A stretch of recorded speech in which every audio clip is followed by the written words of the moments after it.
Selamat datang di channel Ye Chen Ping Mania. Terima kasih pada Tuan Rahim Awang yang kembali gabung dan berlangganan di channel Ye Chen Ping Mania. Semoga dilancarkan rezekinya dan diberikan umur panjang yang penuh keberkahan. Terima kasih kepada semuanya yang sudah like dan subscribe. Semoga selalu diberikan kesehatan dan kesuksesan. Penguasa Istana Naga Langit bab 4602 sampai bab 4604. Jika kau ingin keluar, maka tutuplah mulutmu. Chen Ping berkata tanpa daya kepada kakak misi. Begitu saudara laki-laki dari adik bungsu mendengar ini, dia langsung menutup mulutnya dan tidak berani mengatakan apa-apa lagi. Dia benar-benar takut Chen Ping tidak akan menyelamatkannya untuk keluar saat itu.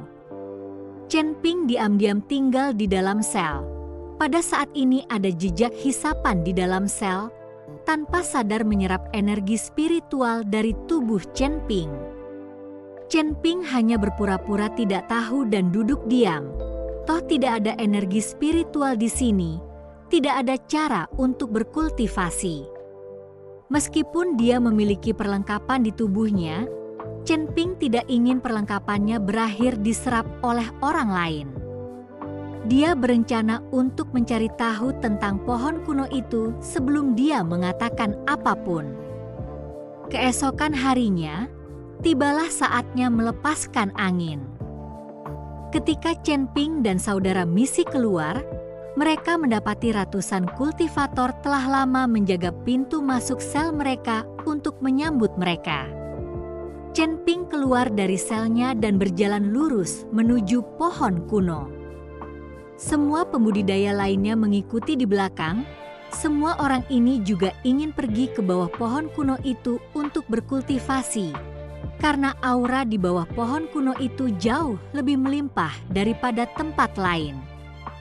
Bai Cheng juga memimpin orang-orangnya saat ini, berjaga di bawah pohon kuno, menyapa Chen Ping. Dalam pertempuran kemarin, Bai Cheng benar-benar yakin.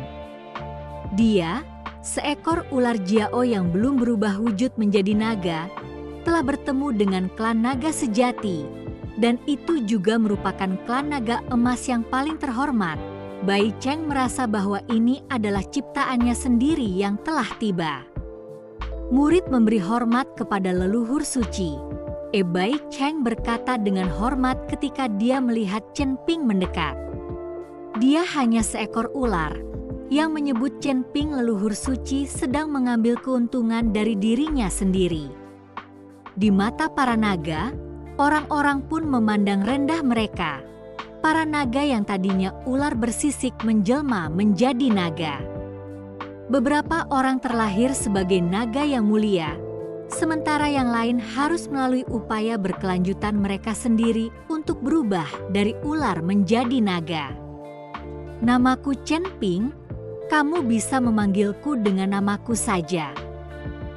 Chen Ping berkata sambil melihat ke arah Bai Cheng. Bai Cheng tercengang. Dia tidak menyangka Chen Ping begitu rendah hati. Dia harus tahu bahwa ras naga adalah eksistensi yang sangat luhur di matanya. Akan tetapi, Chen Ping tidak memiliki pendirian yang tinggi hati sama sekali. Saya tidak ingin orang lain mengetahui identitas saya. Chen Ping berjalan ke sisi Bai Cheng dan berbisik. Chen Ping tidak ingin orang-orang mengetahui identitasnya sebagai anggota klan naga. Jadi yang dia ekspos hanyalah aura klan binatang dan tidak meledakkan kekuatan naga ilahinya. Pada saat itu, ketika dia mengikuti Bai Cheng dalam pertempuran, Chen Ping juga sedikit memperlihatkan jejak kekuatan naga ilahinya.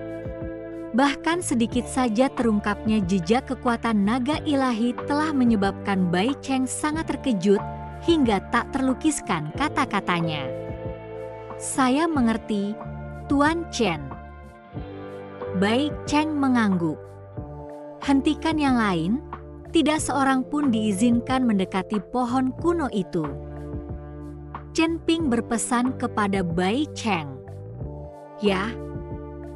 Setelah Bai Cheng selesai berbicara, dia langsung menyapa anak buahnya dan menghentikan ratusan pembudidaya. Semua orang diam saja. Tidak seorang pun boleh mengambil setengah langkah lebih dekat ke pohon kuno itu, atau mereka tidak akan pernah selamat. Bai Cheng berkata dengan nada bermartabat. Meski fakta bahwa dia bukan klan naga sudah diketahui semua orang, di dalam penjara ini, kekuatan Bai Cheng masih merupakan satu dari sedikit dari kebanyakan orang. Terlebih lagi, Bai Cheng juga memiliki banyak adik laki, sedangkan tawanan para kultivator lainnya, meskipun banyak orangnya, tetapi mereka tidak satu hati. Semuanya telah ditawan, mereka sama sekali tidak saling mengenal. Melihat Bai Cheng menghalangi jalan, banyak kultivator saling berpandangan, lalu tidak ada seorang pun yang berani maju, lalu kembali ke tempat asal. Aku bisa pergi, jika kalian berani menghentikanku, saudara iparku tidak akan bisa membiarkan kalian. Kakak laki-laki dari adik bungsu itu melihat ke arah Bai Cheng dan berkata, "Kakak ipar?" Bai Cheng membeku. Chen Ping itu adalah saudara iparku. Kita bersama, cepat minggir dari hadapanku, kata kakak laki-laki si bungsu. Bai Cheng kebingungan dan menatap Chen Ping. Sementara Chen Ping berkata, "Jika kamu juga tidak boleh mendekati sini, carilah tempat untukmu sendiri." Apa? Kakak misi kebingungan. Dia tidak mengerti apa yang terjadi dengan Chen Ping. Kenapa dia bahkan tidak bisa mendekati pohon kuno itu? Terima kasih masih menyimak channel Ye Chen Ping Mania. Sembunyilah jauh-jauh, apa kau tidak mendengar Tuan Chen? Bai Cheng berkata dengan suara dingin kepada saudara laki-laki adik bungsu. Kakak si bungsu pun terdiam, namun ia hanya bisa mencari tempat sendiri. Sebaliknya, Chen Ping berjalan di bawah pohon kuno dan memandangi pohon kuno yang menjulang tinggi itu, sangat terkejut. Karena Chen Ping terlalu kecil di bawah pohon kuno ini. Chen Ping membelai lembut batang pohon itu dan tidak terburu-buru menyelidikinya. Karena Chen Ping tidak yakin apakah ada formasi dalam pohon kuno ini atau tidak. Kalau dia gegabah menyelidiki dengan akal sehatnya dan benar-benar diketahui orang-orang dari istana raja kota, maka dia akan mendapat masalah. Diperkirakan tidak banyak orang yang mengetahui rahasia pohon kuno ini. Jika Chen Ping mengetahuinya sekarang, orang-orang itu pasti tidak akan membiarkannya meninggalkan ruang bawah tanah. Setelah mengamati pohon kuno itu lebih dekat, Chen Ping memberi isyarat ke arah Bai Cheng. Melihat ini, Bai Cheng bergegas berjalan mendekat. "Apa alasanmu terjebak di sini?" Chen Ping bertanya. "Aku tidak tertangkap," kata Bai Cheng. "Tidak tertangkap?" Chen Ping membeku, "Lalu mengapa kamu masuk?" "Saya di sini khusus untuk menjaga pohon kuno ini, untuk mencegah siapapun mendekatinya dengan gegabah." Bai Cheng berkata jujur.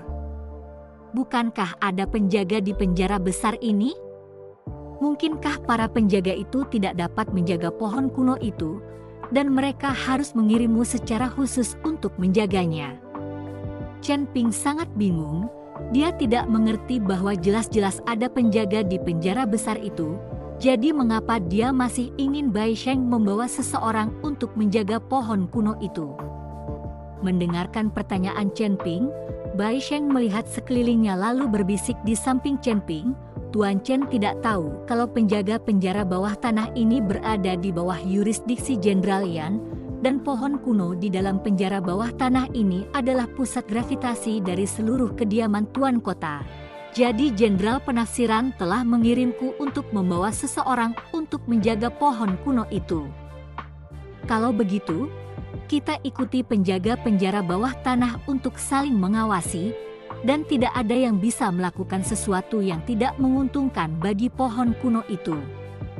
Jenderal Yan? Jenderal Singh? Apa semua ini? Mungkinkah para jenderal ini tidak rukun? Chen Ping agak tidak mengerti kata-kata Bai Sheng. Bai Sheng melihat ekspresi Chen Ping dan tahu bahwa Chen Ping benar-benar tidak mengerti, jadi dia bertanya, "Ini pertama kalinya Tuan Chen datang ke kota binatang, kan?" "Tidak buruk, aku dulu berkultivasi keras di pegunungan dan hutan di sekitar kota binatang buas. Ini pertama kalinya aku memasuki tengah kota binatang buas." Chen Ping mengangguk dan berkata, "Tidak mengherankan, Tuan Chen tidak tahu bahwa kota binatang sekarang ini diperintah oleh 3 jenderal binatang, dan penguasa kota sudah lama tidak menampakkan wajahnya. Ketiga jenderal binatang ini adalah Jenderal Yan, Jenderal Singh, dan Jenderal Qiu. Ketiganya memiliki pembagian tugas, tetapi mereka saling membatasi. Tidak ada yang percaya satu sama lain. Saya adalah sekretaris tamu Jenderal Singh, dan ini juga perintah Jenderal Singh untuk menjaga pohon kuno di penjara besar ini. Para penjaga di penjara besar ini tidak berselisih dengan kita, sebaliknya Kapten Yo selalu memandangku dengan pandangan buruk, ingin bersaing denganku." Bai Sheng mengikuti Chen Ping saat dia berbicara secara rinci tentang situasi di Beast City saat ini. Setelah Chen Ping mendengar ini, dia langsung mengerti alasan mengapa penjara besar mengubah peraturannya kemarin dan sengaja menambahkan 10 menit waktu pembebasan. Terlebih lagi, ketika dia ikut Bai Sheng bertempur, tidak tampak seorang pun pengawal itu. Kelihatannya bukan Kapten Yo yang iri pada dirinya sendiri. Seharusnya dia sengaja begitu, agar dia bisa mengikuti Bai Sheng bertempur. "Kemana perginya penguasa kota binatang buas ini?" tanya Chen Ping. "Aku tidak yakin, yang ku tahu adalah penguasa kota binatang buas sudah lama tidak terlihat." Bai Sheng menggelengkan kepalanya dan berkata, "Lagi pula, Bai Sheng hanyalah sekretaris tamu dari salah satu jenderal binatang, jadi sudah diduga kalau banyak rahasia di dalam mensyahan tuan kota yang tidak diketahui. Lalu apa rahasia pohon kuno ini? Dan mengapa masih ada satu orang saja yang menjaganya? Tahukah kamu?" Chen Ping terus bertanya pada Bai Sheng. Karena Bai Sheng menjaga pohon kuno itu, dia mungkin juga mengetahui beberapa rahasia. Bai Sheng tertegun sejenak, lalu ekspresinya menjadi sedikit aneh, seolah-olah dia baru saja berjuang beberapa saat. Terima kasih masih menyimak channel Ye Chen Ping Mania. Setelah merenung sejenak, Bai Sheng berkata perlahan, "Tuan Chen, pohon kuno ini sangat aneh. Ia mampu menyerap energi spiritual para pembudidaya. Aku rasa di dalam rumah tuan kota, mereka akan mengumpulkan semua energi spiritual yang diserap oleh pohon kuno dan menggunakannya sebagai sumber daya untuk kesenangan mereka sendiri. Saya telah mengamati secara diam-diam selama waktu yang cukup lama. Hampir setiap hari akan ada seorang kultivator yang meninggal di dalam sel, dan itu masih merupakan tipe yang tersedot menjadi mayat kering. Ini hanya analisis saya sendiri. Saya tidak tahu apakah itu benar atau tidak." Bai Sheng juga perlahan melihatnya setelah beberapa waktu melakukan pengamatan sendiri. Bukan berarti dia tahu apa-apa. "Analisis Anda benar, memang seharusnya begitu. Itulah sebabnya orang-orang ini melihat pohon kuno itu begitu penting."